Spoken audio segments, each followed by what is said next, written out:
Yeah, one thing I learned last semester building these videos is pause for a second. You start talking and the thing doesn't really catch up with you. So, welcome. This will be the B cohort, the Thursday Friday folks.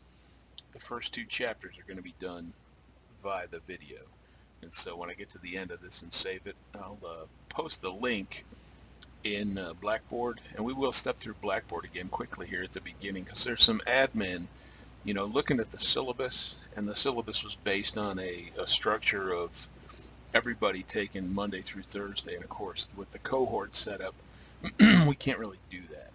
So I've got some admin at the beginning, and then we'll jump into chapter one. Okay? So I'm going to leave it out of slideshow mode for just a second, and then I'll go full page. Usually that makes my head get right in the way. So for admin, new students, all right. Update wise, it's kind of weird saying this because you won't know it until I send you the email. But I've been working with the school LFO and GNTC as well. So right now I have everybody's LFO email address. So what you're going to see, all of you, and some it'll apply, some it won't, is some notes and a link to these videos. I'll probably stick that in there as well. Now, one of those notes I want to bring up right away because I misspoke on either Thursday or Friday with you guys. Yeah, the syllabus has been adjusted based on the cohort, and I'll show you that in a second. The folks that will be in class Monday, Tuesday, they're going to see it because we're going to step through it. But as far as the password piece, it used to be, I'm getting old, my memory's not as good. Just that first part used to be, but now it's the whole bloody email. All right, and I said that wrong to you guys. So if you were having problems logging in, it may have been my fault. Excuse me, most of you got logged in, at least in the Friday group. But try that again if you were having problems. Maybe it's because you didn't put the entire email address. And then again, as far as the password, unless you changed it, it sounds like some of you did. But if you haven't, it's capital G and then NTC and then your 6-digit month, day, year for the login. So anybody having problems with that, try that again. And again, the Monday, Tuesday folks, we'll do it in class, but we'll go back through this Thursday, Friday at the beginning, just to make sure everybody's up to speed. Because what you're going to see in the syllabus is there's going to be a little bit more of an online element as far as testing goes, because the way it worked out, the quizzes, tests, things like that, they just didn't fit very well with this cohort flow. So that to me, the best solution was to just move the quizzes and the midterm to an online assessment. And what I did at the very end is we'll have the final, and it'll be broken up. The last 2 days of History 2111 will be the same for both cohorts. Cohort A will get a kind of a review session and take the test. So you'll see that because I'm actually going to show you the modified syllabus, which is now posted in Blackboard as well. So once you get access to Blackboard, I highly recommend downloading that and even printing off a copy. And I tried to color code it a little bit too. I mentioned this to one of the groups. I don't think I did to both. So just as we go through this, remember the textbook is the jumping off point. I'm not going to read it to you. There'll be some pictures, there'll be some elements that come out of the textbook in the slides, but I use that as a jumping off point. And you're going to see in these first two videos, there's stuff that's not even touched on in the textbook. And I think it's useful. It kind of just expands your understanding of what was going on, right? So we'll do a little European history, a little sailing 101, believe it or not. And I hope you find that interesting as well. The other thing you're going to see in these videos is I call them blue star videos, and you'll see why. As the slides come up, there's a blue star. And I use that style because it reminds me, hey, dummy, you've got a video attached to this slide. And so it's not a must-do. In fact, one of the very first ones is like a 45-minute documentary. So watching that whole thing, yeah, I mean, if you're interested, but there is a portion of it which is kind of inherent in the discussion we're having. Most of the other ones, some of them are comic relief to try to break up the class and throw in a little humor, my twisted humor. Others are short YouTube videos. And now in the past I've tried to embed those into the presentation, but without fail I get some sort of copyright violation, punishment from YouTube. So what I've done is just make those links. And how do I get to them? Well, the slides themselves are going to be posted in Blackboard. So these slides that I'm using right here are going to be in Blackboard. You can call them up, and then if you just click on the blue star, now you can pull up that link, and it avoids the copyright infringement police. Okay. One of the other things you're going to find is I usually have way more than I can cover in a given class period, so I try to hit the highlights, and then if we have more time, hit some of the more detailed explanatory information. So you'll probably see a lot of slides that I don't get to. Now, as far as the quizzes go, it's the textbook, it's the slides, and what we cover in class. So if there's something, a kind of an off-topic piece, and the discussions would include that, that's probably not going to be testable, right? It's just to, again, broaden your scope of information. So quizzes tests focused on lecture slides, textbook, the guts of the class, okay? Let's see, question on the Blackboard, email. As far as the email goes, that's the primary way to communicate, but you'll see when I show you the first page of the syllabus that I've got my home email on there as well. So if you're having problems with the school email, you can send me a question or whatever it is to my home email. That's fine. Let's see, other admin. Again, I have your school emails. I won't use those generally, but in the case of trying to get information to you here as we start, I will do that. Again, I'm working with GNTC. I just sent them a spreadsheet showing who was in our system on the roster and who wasn't. And I think part of that is because of the some of the paperwork needed to be filled out, whatever it was. So I'm going to stay on top of that to make sure you guys get in Blackboard, those that aren't, as soon as possible. I mean, we have to do that if we're going to do a half class, half virtual. You guys have to have access to Blackboard ASAP. So, and some adjustments will probably have to be made the first week of class or so, and that's normal. There's that churn, so don't panic if you're not able to get into Blackboard yet because you're not in the system. We'll get that squared away. And then syllabus review. Let's do that, and then we'll jump into the slides. Yep. Okay. So I've updated this, and you can see at the very top, Monday, Tuesday, or Thursday, Friday, and I just labeled those A and B, and you'll see I color-coded them. So we're still going to follow the flow of the classes. It's just you're going to be in 2 of them, and then 2 of them will be on YouTube, like this video. And that'll keep us rolling on the schedule that we have. But that means it's incumbent on you to watch the videos, and I'll try to keep them 45 minutes-ish. This one might be a little bit long. But something you can kind of watch at your on your schedule. Let's put it that way. So there you go. What I talked about, my home and my cell phone are on here, as is my school and my personal email. So there's no excuse for not contacting me if something's going on. And don't feel like you're bothering me. You're not, right? That's my job. Resources, supplies, really all you need.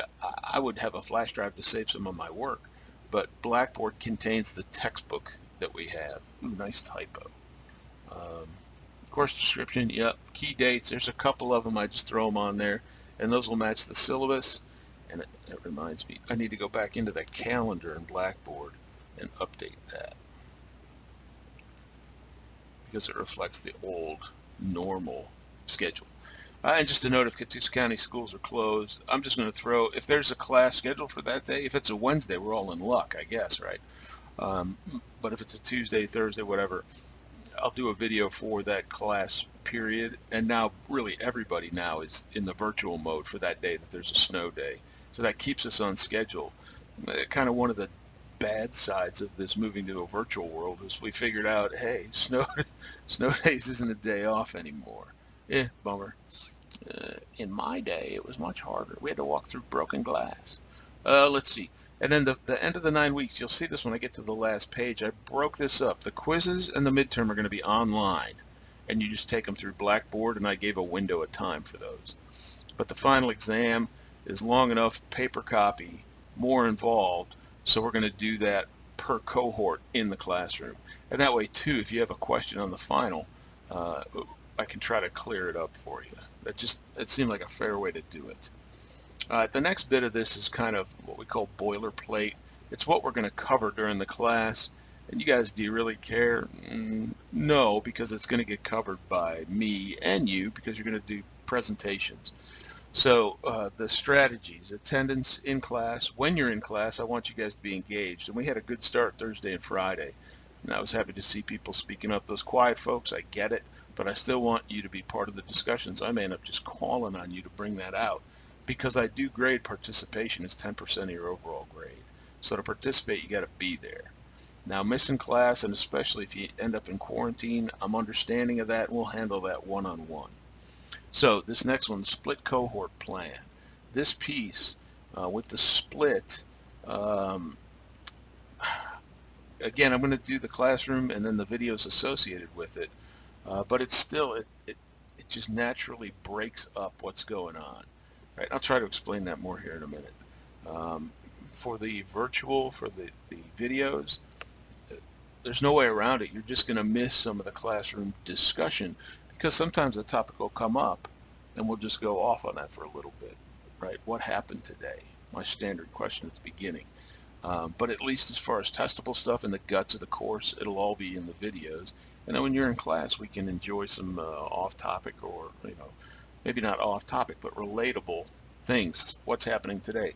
What does this deal with impeachment? That looks like a good discussion for next week. That's it. Quizzes, short quizzes, yes.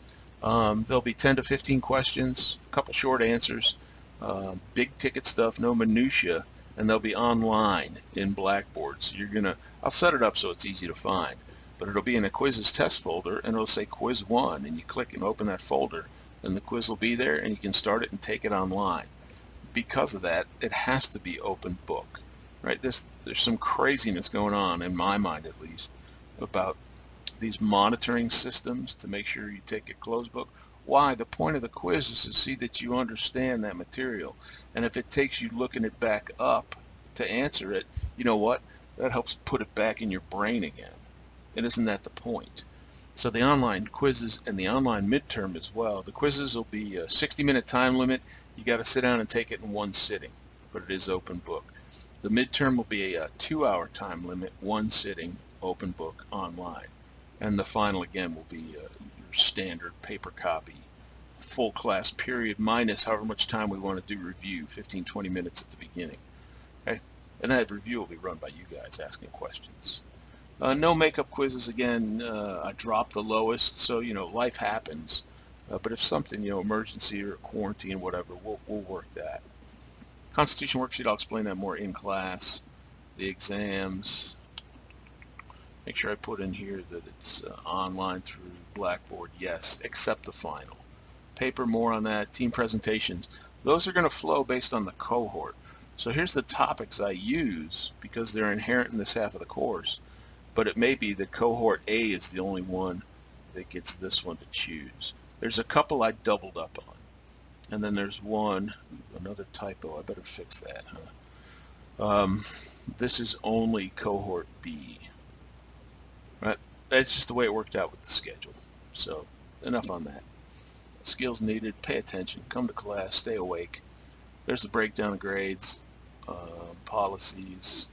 Email's important. Check your email a couple times a week, right? The GNTC email. I know you guys have your own Katusa email. Cell phones we talked about, but just keep them off, and during the 10-minute break them out and go crazy, right? So you will have time to check your phones. Food in class, bring it, clean up if you make a mess. Don't be late. If you are, come on in. And that's the rest of that's boilerplate. Okay, so the syllabus, and this is the same. There's only one copy of the syllabus, but it's broken up by cohort, sort of. So you see how I did this. The Monday, Tuesday, I called them cohort A and just coded it yellow. And then Thursday, Friday was B. Right? And so the classes, you can see, and this helped me kind of construct what we're doing and when. So next week, cohort A is going to get blocks 2 and 3 in the class. Cohort B is going to get them right here. That's what I'm doing today. And then we jump around. And you can see with holidays, things like that, there's one especially where because of the break, the little mini winter break, poor cohort A doesn't get to see my smiling face for a little while. Boo-hoo. Online quizzes. Okay, so like I mentioned, I think, is that I don't give quizzes until we've covered the chapters associated with that quiz. It'll be 1 and 2, which means chapter 3 allows me to throw up quiz 1, which covers chapters 1 and 2. And so poor cohort B hasn't seen me since the introduction, but what we now have available, or what I decided was, as soon as that becomes available, I'm going to make a window. So online quiz 1 will be available. It looks like just 2, but if you think about it, it'll be available at the beginning, midnight and 1 on January 13th, and it'll run to 11:59 on January 15th. So you've got a window of time to do that online. 10 to 15 questions, couple short answers. Pretty straightforward. Probably take you 15, 20 minutes, but you'll have an hour if you need it. But the witching hour, the window closes at 11:59 on 1-15 in this case, January 15th. So don't snooze on it and then go, oh crap, and then at 11:48 you open it up and you got to whiz through it and screw it up, right? And so that gives you time, just like these videos. Some of this class, half of this class, is on your own schedule, which is tempting to blow it off, but don't, right? Because the quizzes, the material is going to come from the class and or the videos.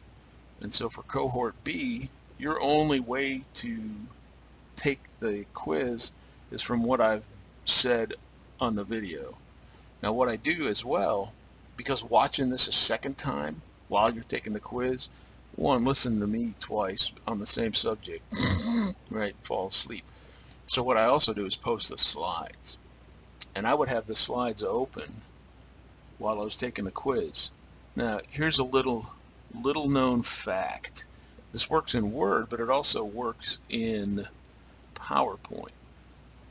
I know this is small, but if you hit the Find button and you're looking for, let's say, oh man, I'm trying to think of a crazy word. Let's see if I spelled it right. I'm talking about the Inter Cetera, some kind of papal degree. If that's a quiz, and I probably spelled it wrong. If you've got a quiz question on a word or a concept, you can hit Find when you've got the slides open. Let's try that one. This is so small I can barely see it. Look at that. You put in that word and hit Find Next, and it goes, okay, I'm looking for the word crusade. Maybe there's a question about the Crusades. All right, main ideas, who cares? But it'll keep going every time you hit Find Next. So if the question's about why the Crusades, instead of trying to read through all the slides, you type in find, what's the term, bam. And now you're on that page, and I bet somewhere on that page will help you answer that question. And it'll keep going through the entire presentation, and then when you get to the last one, it says that's the last one. Cool, huh? I need to remember to tell the A cohort this because we're going to be doing it in class. Better not forget. Okay. Where was I? I was going through the syllabus. Yes. What else? So each of the quizzes in the midterm, you'll see there's a window of time. If it's like the Constitution's a worksheet, so that's just due at midnight, 11:59 on February 2nd for everybody. It just works out that way. Midterms got same window, but 120 minutes. The bolded means there's something to be turned in. The italicized means it's a student presentation. That's all up here in kind of the legend. And then you'll notice the Southern Tariffs and Nullification, only the B cohort's going to have a shot at that one. Boo-hoo, right? But I took this, like Missouri Compromise, and now the last and then the first of this week, both cohorts. And you guys will get to pick which ones you want to cover. If you don't know something about it, it's a good one to research. And you'll do about a 20-minute PowerPoint on this subject to teach the class about it. Okay. Uncle Tom's going to be unique to the A cohort. And then Dred Scott, again, I spread it across both. And because of that,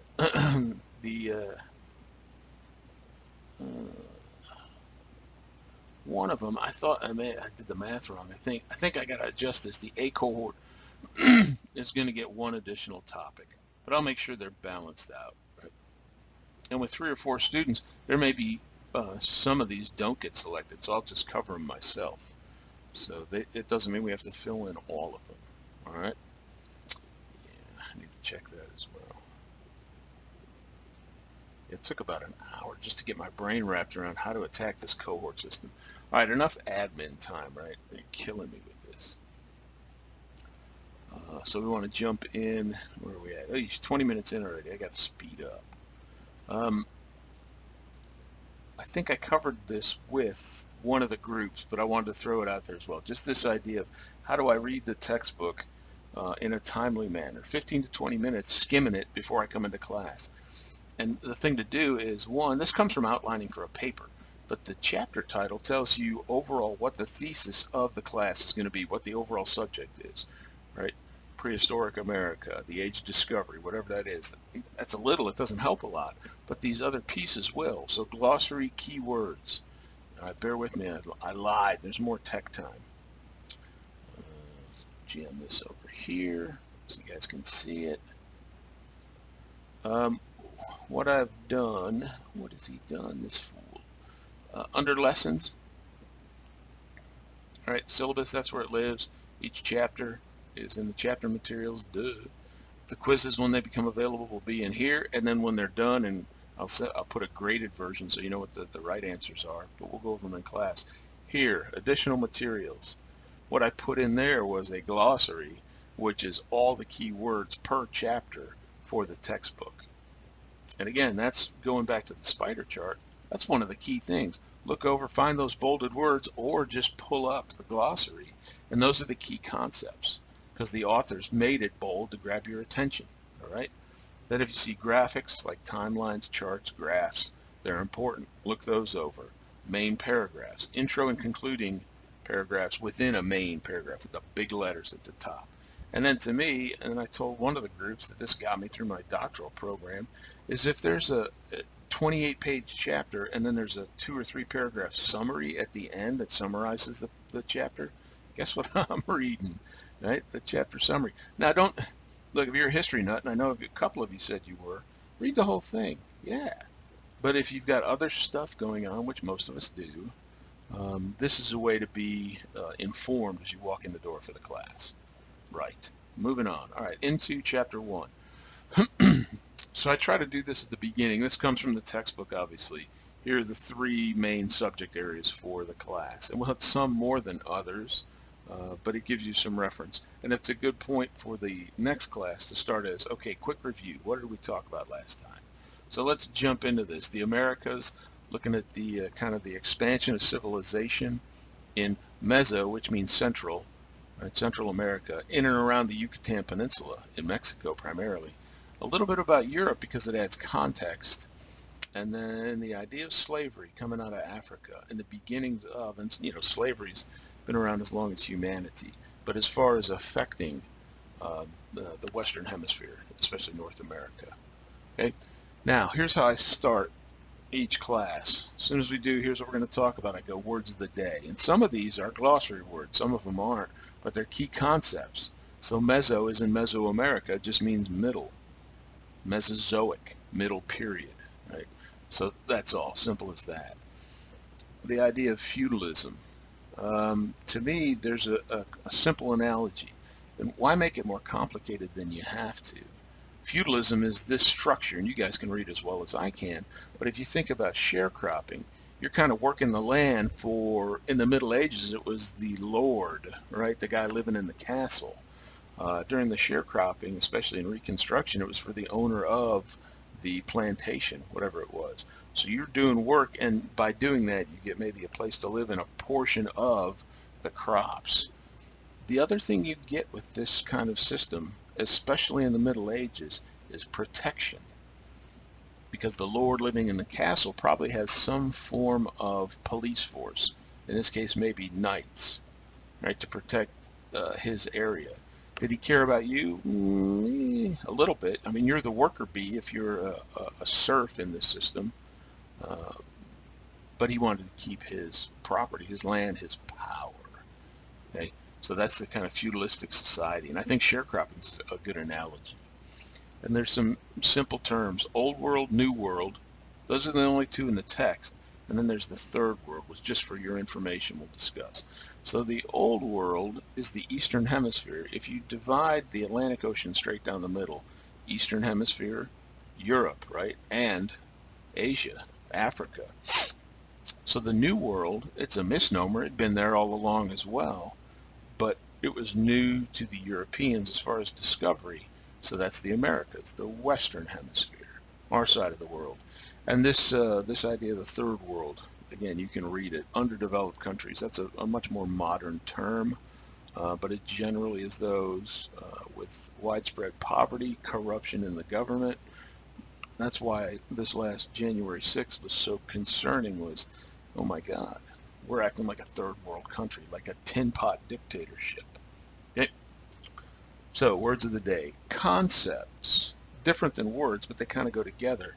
And here's your first Blue Star video. And this is that long documentary. It was done in 1978. Ugh, right? So old. But it's still very good. And this guy, James Burke, is a historian, and he does an excellent job of taking things and going, this connects to this, connects to this. And he goes from the old, almost a prehistoric world in some cases, but certainly like the Middle Ages, into the present and why things happen the way they do. And this starts it off, this idea of a technological trap, and he talks about the most important invention as we move to civilization, so-called. And if you start at the 29-minute, 28-second mark, that's where he starts talking about it. And it's about a 10-minute trip through what's the most important catalyst to move us into the modern world. Okay? It's very good. The guy's a genius. So unfortunately for those watching the video, what is it? What does it allow? This is not going to be as good of a discussion as in the classroom, because it's more fun to put that up on the board. What does it mean to be civilized? Are we civilized? What is culture? Where does it come from? What does it do? And so this is going to be a little more dry than talking about it. What invention was most important? Should I pause? Watch the video. It's the plow. Many people would say it's the wheel, right? That usually comes to mind. The Native Americans, American Indians, never caught onto the wheel. They did pretty well for themselves. It was the plow. Okay. And the reason the plow was so important is it allowed for the beginnings of structured agriculture. And that starts us down this path. And that's where we're going to go here for a while. So before Columbus, pre-contact America, let's call it that. I'm going to speed through this pretty quick because it's all really just a simple background. One of the words in the glossary, Beringia or Beringia, however you want to say it. As we were in the last ice age, there was not a land bridge, but a solid bridge of ice that allowed people to come across from northern Russia now to what would be Alaska, right, and start populating this area. Also had people come by boat. Holy moly. I mean, some of the voyages, there were some guys in the 70s that recreated a voyage from Central South America all the way to Polynesia toward Australia on these boats made of reeds. You talk about a dangerous voyage. So you're seeing some population diversity. If you think about it, if you look at just the facial features of people from Mongolia, right, not being racist here, but you know, they have very slanted eyes.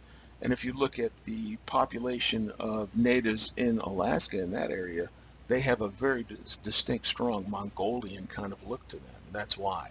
But you'll see populations move further inland into North, Central, and South America by this land bridge, by boat. But once the temperature warms up, right, the ice bridge melts, and now we become isolated.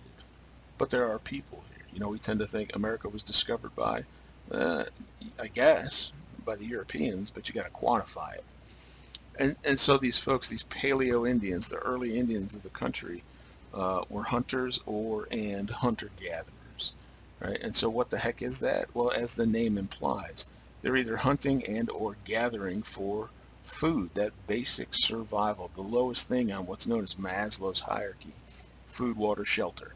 That's what I need to stay alive, right? And so they're hunter-gatherers. And they divide into tribes, and we're familiar with those, right? This area is the hotbed of the Cherokee Nation, which had all different kinds of tribes. There was a tribe in Wisconsin, the Winnebagos, and no, they didn't have motorhomes.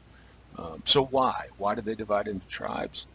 Because a hunter or hunter-gatherer society needs an enormous piece of land to survive because it's not very efficient. And so if we have too much population in one area, there's going to be a natural effect. Either move away from them or starve because there's only X amount of calories in a given acre. Unless I can start growing food in a structured way. That's why the plow is so important. Okay, so it's easier to support smaller groups, easier to support, less need for bureaucracy, more food available, right? Or at least the same amount with less people competing for that. And of course, where you live, you adapt, right? Eskimos adapt to that cold climate. Man, can you imagine? Even today, living in Alaska, too cold for me. So that's what makes them spread out. That answers that question, right? So a couple maps coming across.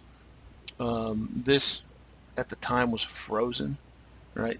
Thaws breaks that bridge, but the migration into North America has already started.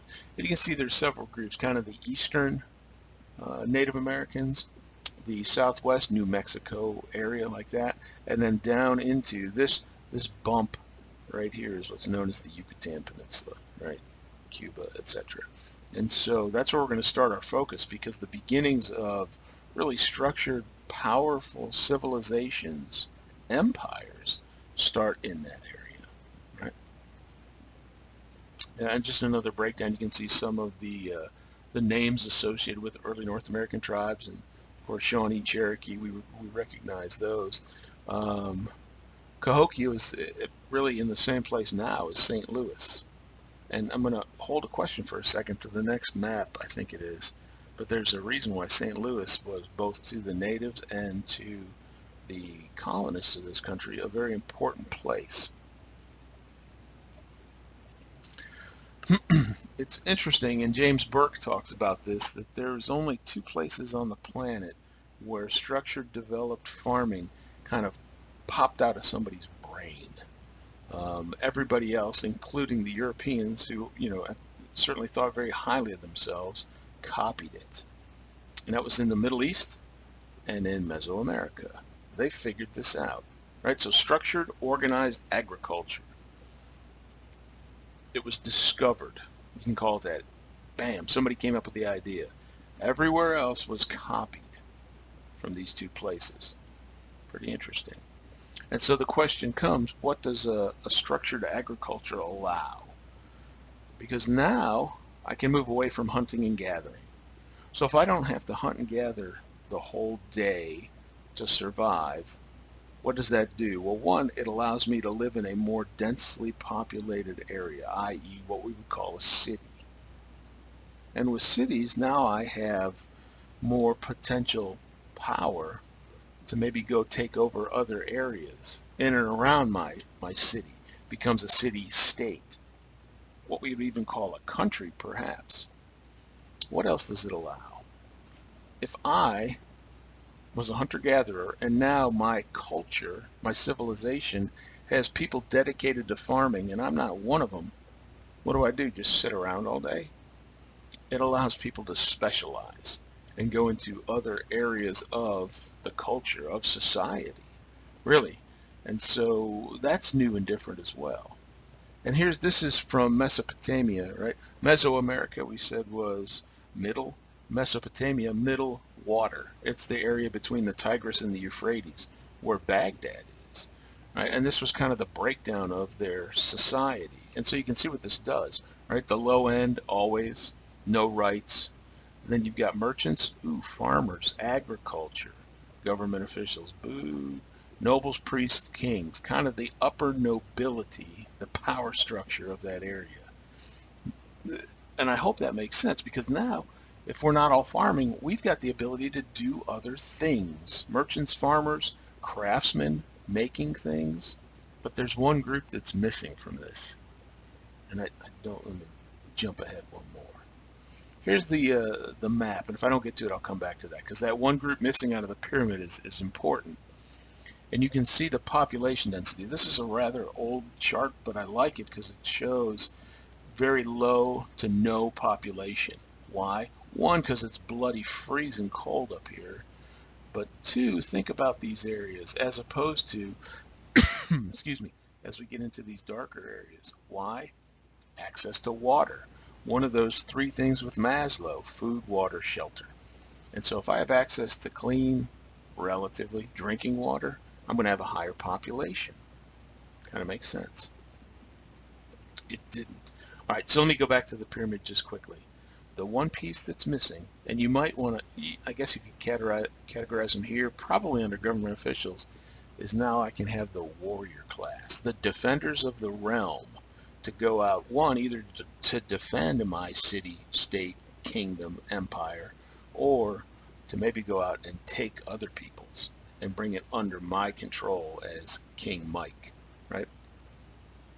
So again, the plow does that. It opens up all these avenues to move us away from just hard scrabble hunting and gathering.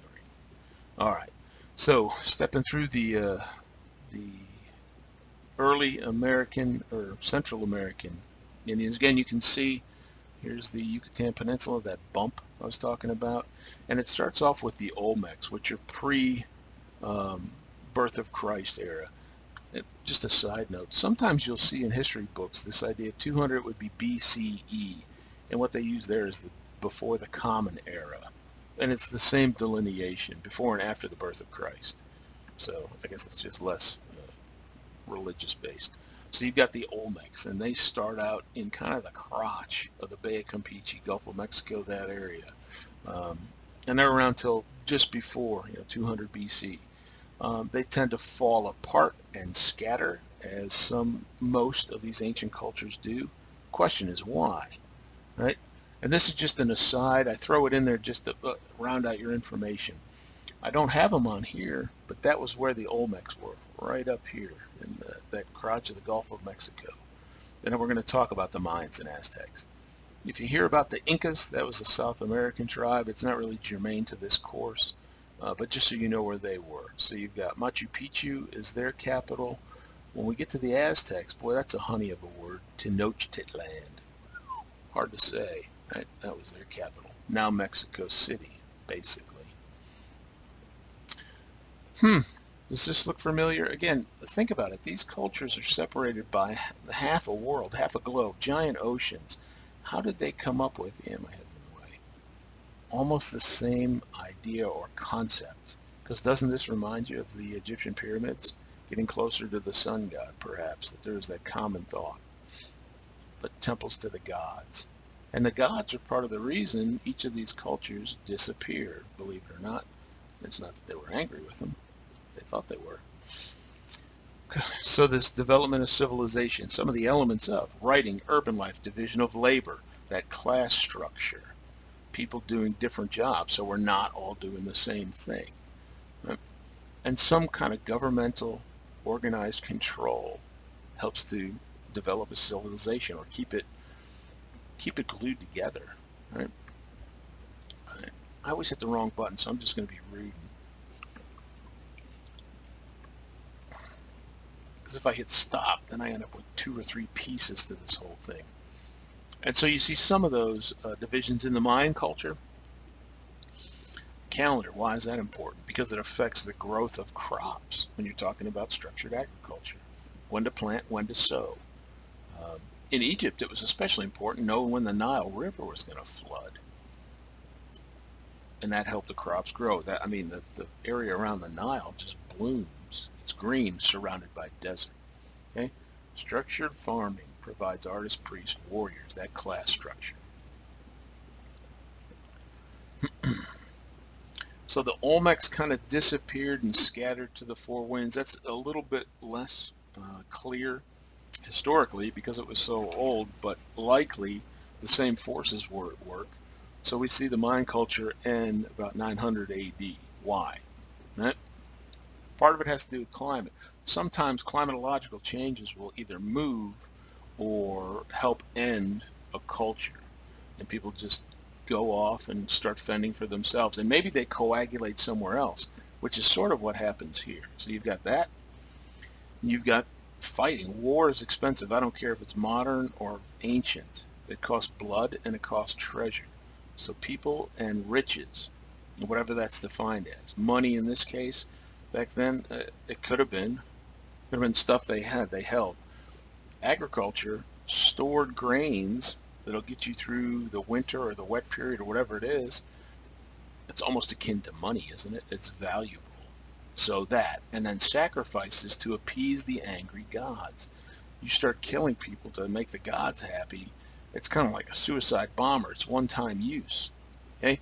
So people start to disperse. The heck with this. This culture is coming apart. And so again, they kind of scatter, and then they recoagulate a little further north, up and in around where Mexico City is today, with the Aztecs. And how I keep them straight, trivia. Olmecs, Mayans, Aztecs. That's the flow of the cultures. O-M-A. Whatever. You're a geek, Breaky. So this idea of going down a cul-de-sac, right? A dead end. Cultures rise, cultures fall. Let the cat out of the bag way early, but at the end of 2112, when we get to May and school's almost over, that's going to be one of my questions. What's going to cause the fall of the American Empire? It doesn't mean we're not going to exist. The British Empire controlled a third of the globe at one point. Still, there's England, right? But they're certainly not as powerful. What's going to happen to us? Going to war for gains. You know, I guess you could go to war just because the king likes to fight and people like to kill other people. But usually there's a specific purpose. And so again, classroom discussion-wise, they'd fill in the blank. We don't get to do that as much. So what? Think in your own head. Why would a country go to war? Why did the United States go to war in the Gulf both times? In Afghanistan, in Vietnam? Right? And those will come up in class. Maybe these are part of the reasons. Land. Expand my territory. Imperialism. Riches. Either gold, silver, food, natural resources. Call it that. It's better. Slaves, right? That lowest level of society.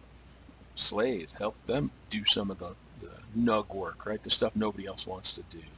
But if you look at that, at least in my opinion, all those things get back to an umbrella of power. And so war is generally about expanding your power in some form or fashion to derive these things. Okay? Oops, clicking on the wrong side. I got two, you can tell I got two screens going here. So, Mesoamericans, especially the Aztecs, what was one other reason?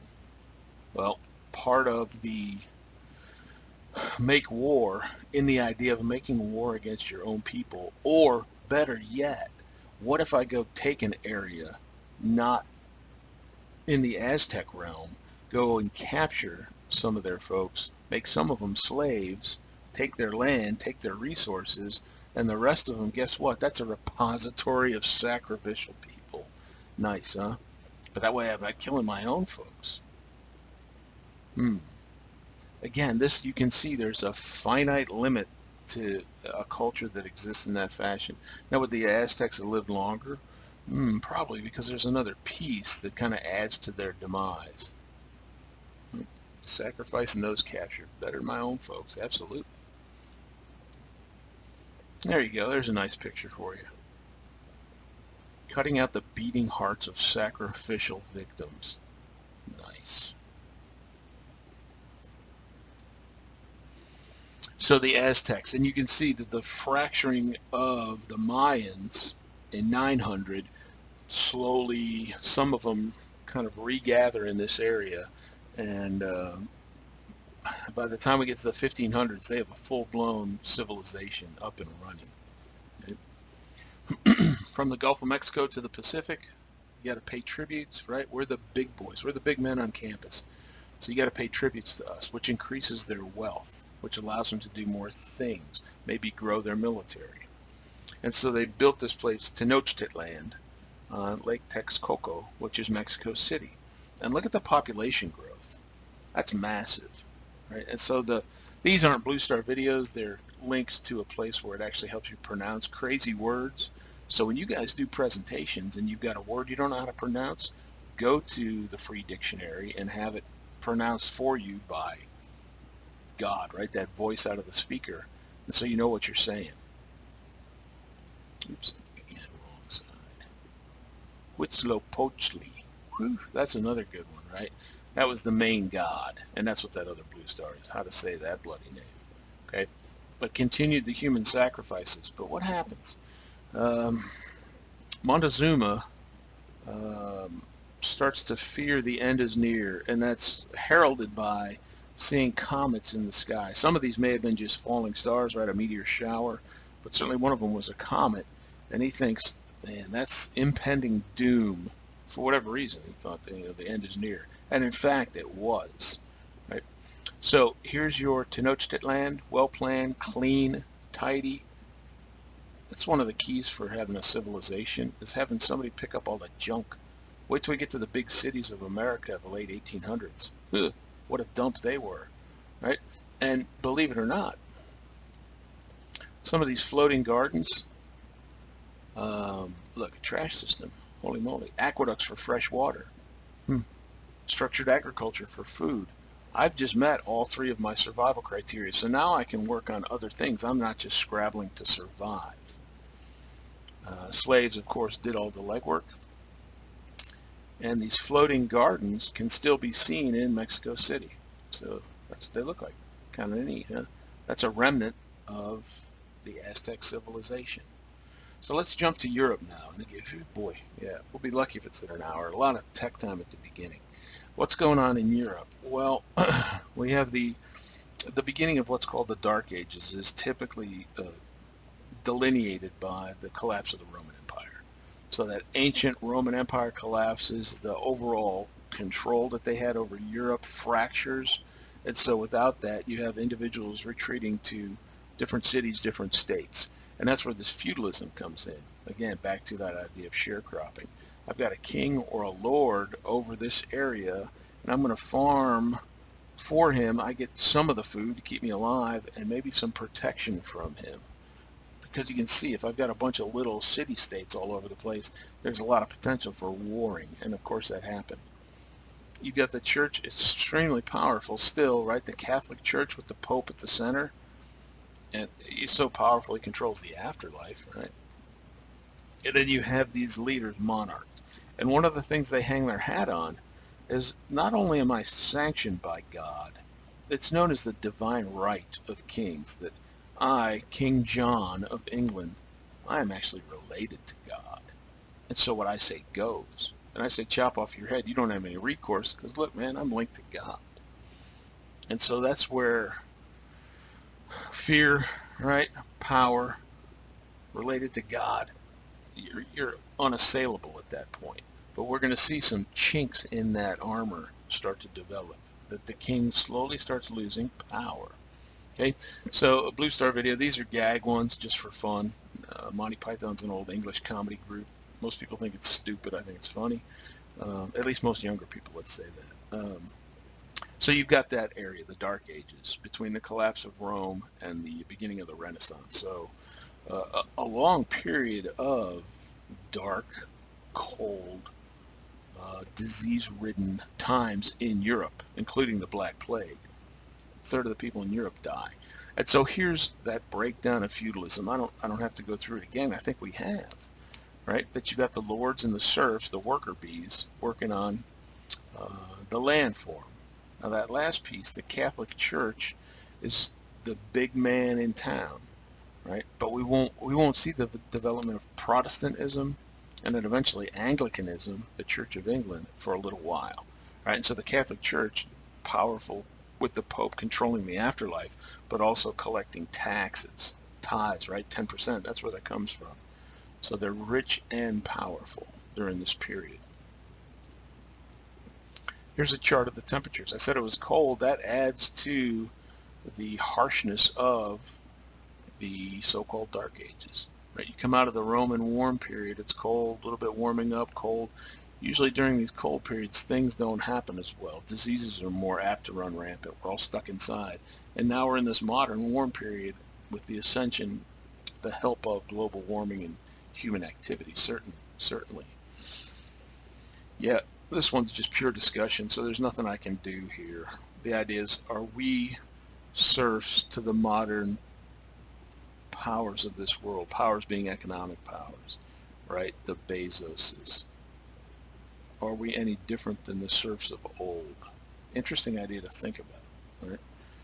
Probably a little bit different, but we still mortgage ourselves to surrounding ourselves with stuff. Okay, Blue Star videos, those weren't supposed to come up yet, but I do want you to watch these. That first one is short, it's about 4 minutes, and it does a better job than me yapping about it. The Magna Carta, the Great Charter, that starts this chipping away at the power of the king. Why is that important? Because this is an evolution, maybe the first step toward the development of a United States Constitution. Okay? And so that's why I put these amendments in here that relate to what's going on. So these two scenes come from, what's the guy's name? Russell Crowe, Robin Hood. And it's Hollywood. It's not exactly accurate, but it does give an idea as to why the king might grant power to some of his upper class folks, the barons, the lords, because he's in a tight spot and he needs them to work for him. The French are coming across the channel to invade. I better make nice. I can make nice by giving them a little tiny piece of my power. And what you'll see in the third one, if you watch all three, and again, these are short as well, is when the king has successfully stopped the French invasion. Now he doesn't need them anymore. And you see what his reaction is to this great charter that he promised he would do. Right? And he mentioned the divine right of kings. It's a pretty good, it's not historically perfect, but it illustrates it well enough. And so that, the Magna Carta, circles around this idea of criminal prosecution. And we see it in our own Constitution. That you can't just get thrown in jail and not be told what you did. Right? That was one of the beefs the peasants back in good merry old England had. And that's why I use some of those videos. Oof. Just for sake of time, because I don't want to talk too long, I went down kind of an alternative path here on just a little explanation of the Crusades, why Jerusalem was so important. But you see the beginnings of Islam, 622 AD, right? Muhammad receives a revelation from God. And the explosion, the explosive growth of Islam is concerning to the Catholic European world, right? So you guys can read through these. Jerusalem is the holiest of sites for all three Western religions, right? Judaism, Christianity, and Islam. So it was highly prized as a place of power. And the bottom one, Europeans decide to go back and conquer the Holy Lands via crusades. Why? Because the expansion of Islam scares the crap out of them. That's a technical term, by the way. Here's why. Look at the expansion out of the Arabian Peninsula, right? Because Mecca and Medina are the two most holy sites in all of Islam. That's what Mecca, the Hajj, the pilgrimage back to where Muhammad received his revelations. And look, the spread through North Africa, the taking of Spain and Portugal, knocking on the door of Europe, and then coming up this other direction through Turkey and into Greece and this peninsula. So it scared the bejesus out of them. And you can see these invasions and how that precipitated the response, the Crusades, and how and where they went pushing back against the Turks. Okay? The Seljuk Turks. Again, here's a video that does a better job perhaps than I of explaining it. It's short, 5 minutes, yes, but the last minute's just an advertisement, so it's really about 3.5. But Byzantium, that's why I put the blue arrow on it, is kind of the outskirts of Europe at that point. Yes, there's some inroads into this is Turkey, modern day Turkey, but they're kind of at the gates where this Islamic invasion is coming from. That's why it's so critical. Losing ground, losing money, losing power. So come help us on the edges of your empire. So Pope Urban II calls for a crusade against the Muslims to retake this area. And to get people to do it, to get the knights that execute the crusade. One, he said it's not immoral to kill Muslims, right, because they're heathens, and they will give forgiveness of all their sins if they participate. If you die in a crusade, you're going straight to heaven. Right? That's how powerful the Pope and those words are. And so we have 3, 4, 5. We have a children's crusade, for God's sake, into these Islamic areas. And it wasn't to convert them. It was to take back land and power. And if they got in the way, you kill them. Anything like that in the modern world that we've seen? Radical Islamic terrorism. Back then in 1095, I probably would have said that's radical Christian terrorism. Oh my, I'll probably get fired for that one. What does that do? Some negatives and positives. I'm just going to call these up. In class, it makes more sense to bulletize. There are some positives, but some of the negatives are just like in modern day military action, dropping bombs on people as a way of pissing them off. Right? So on the negative side, persecution of the Jews. The Christians classify them in the same group as the Muslims. Nice. So the kings expel them or force them to pay big taxes. And you see, naturally, this Muslim-Christian hatred fester.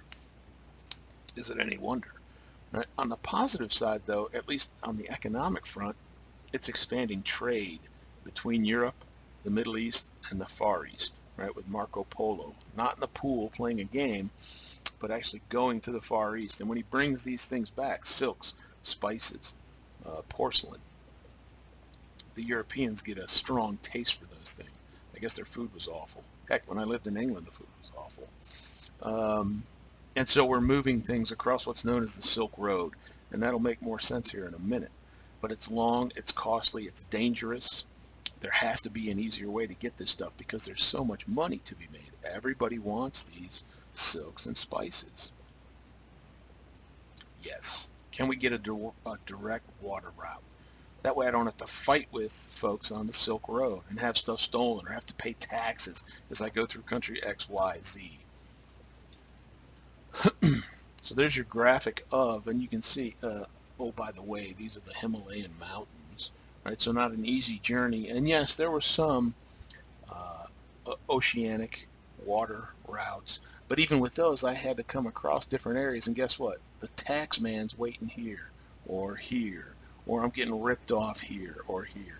And so this road was difficult and costly. I can save a whole lot more money, excuse me, if I can do it with my own naval fleet. And the reason Venice was so bloody powerful is look at where it was. It was the gateway into Europe. Right? Coming up the Aegean Sea. So we'll get into this more because that's what the next class is about, the Age of Discovery. But I've kind of let on. This taste for Eastern goods is strong, and so we got to get it. And we got to find a way of getting it. And relations with Muslims are crappy, right? Bad. Crusades don't leave a good taste in folks' mouth. And so the Levantines, let me just quickly. This area here, see that? Levant? The Levant is this kind of eastern end of the Mediterranean. It's still used today. When President Obama was in office, there was two groups that they would talk about, ISIS and ISIL. The L in ISIL was Levant in this area. The Islamic State of Iraq and Syria, or the Islamic State of Iraq and the Levant. That's where ISIL came from. Okay, moving on. Yeah, those folks are sharing the profits. That's a nice way of saying they're the tax man. Right? Same with the Italians. And when you have a strong navy, you control a lot. A powerful navy is key to, even still today, look at the U.S. Navy, most powerful fleet on the planet. So we got to find a better way to do it. And if I am King Bag of Donuts, and I can have all of my merchants sail on ships of my creation under my flag, I can skip all these taxmen. Now, it's a more difficult journey, right? I can't just come up and through Venice. I got to go all the way around Africa. Or do I? Might there be a way to sail west to get east? Maybe. All right, and the last piece for today, we'll wrap this up. no different really than early American cultures, tribal hunter-gatherers early in Africa. And remember that expansion of Islam through North Africa as well. And so you see some slave trading with Arabs trading slaves for goods in and around the Mediterranean because North Africa borders that. And they see the spread of Islam, the development of Islamic African empires. And so just like in Europe, I'm going to seek protection of the Ghanaian Empire, right? I'll work for food, I'll be part of your army. And so kind of a similar development. Yeah, Africans, Europeans. Here's the foot stomps, the bolded piece. The European slave trade was really with Portugal, and this will make more sense as we get into the Age of Discovery. The Portuguese moved down the coast of Africa, eventually getting their way to the Far East to avoid the Silk Road.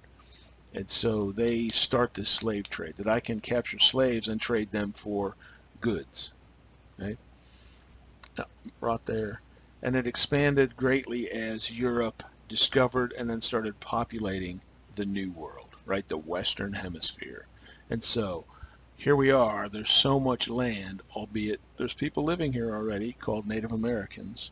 But there's so much land, so much profit to be made. I need to increase my worker supply, and slavery is one of the ways. There are others, and we'll talk about those, I think, in class 3, but I need workers. So that accelerates the slave trade. And this is it shows again this Islamic empire in northern Africa and some of the more in Central and South Africa. And this area that's not strongly defended becomes known as the slave coast, and that's what this is showing, right? All along this coast there was nobody really in charge, and the arrows, I know this is hard to read, but you can see the numbers taken out of the slave coast and brought into the Western Hemisphere. The biggest numbers into Brazil. I've seen upwards of 6 million. North America gets somewhere in the neighborhood of 350,000, right? And the West Indies, etc., get a good chunk as well. Right? Workers to work the land. Last thoughts. And this isn't trying to defend, it's trying to explain or elaborate. If I'm the leader of an African tribe and I can conquer my enemies and sell them into slavery, I make out on 3 levels. I get their land, economically I get their resources, and third, I get rid of them. So I don't have them as enemies anymore. So it's a kind of win-win-win. Yes, that's grim, but it's also reality. The other, and this is long-winded, so I'll let you read it if you're interested. This split, this schism that we hear about today, Sunni versus Shia, and how it developed. And it really had to do with who comes after Muhammad, which branch of Islam is the most important. And that struggle still goes on today. Okay? So if you're interested, the slides again are posted so you can read through it. But it does inform some of what goes on in the Middle East even today, Sunni versus Shia. That's where they're concentrated. That last part. Any modern resources in this area of Shia-Sunni conflict come to mind? Like oil? Let's end with a piece of propaganda. Here comes Columbus, and look at the natives. Aren't they happy to see him? Maybe not. So here we go. Next class, or next video I do with you guys, will be this early globalization, talking about the Age of Discovery. All right, so just a click over an hour. But a lot of tech time at the beginning, so the next one should be a little bit shorter. And I'll pause here and catch you on Chapter 2.